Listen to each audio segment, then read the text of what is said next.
DC YONO মহোদয় এবং পরিবেশ এর যারা দায়িত্বে আছেন পরিবেশ সংশ্লিষ্ট বিষয়ে তাদের সকলের কাছে আমরা আবেদন জানাচ্ছি অনতি বিলম্বে কার্যকর পদক্ষেপ নিয়ে আমাদের এলাকায় জানান যে কারখানা বন্ধ হয়েছে।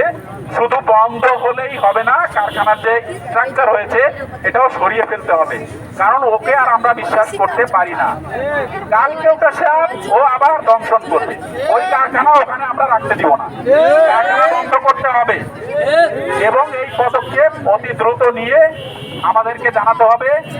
আর এই মানববন্ধনের কার্যক্রম আমরা এখানেই সমাপ্তি ঘোষণা করছি। আমরা যাই তত্ত্বাবধায়ক সরকারের যারা এখন আইন শৃঙ্খলা বাহিনীর দায়িত্বে আছেন তেনারা আমাদেরকে পজিটিভলি উত্তর দিবেন এবং পদক্ষেপ নেবেন এই আশাবাদ ব্যক্ত করি।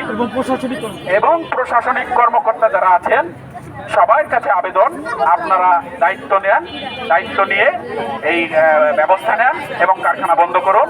আপনারা এসছেন যারা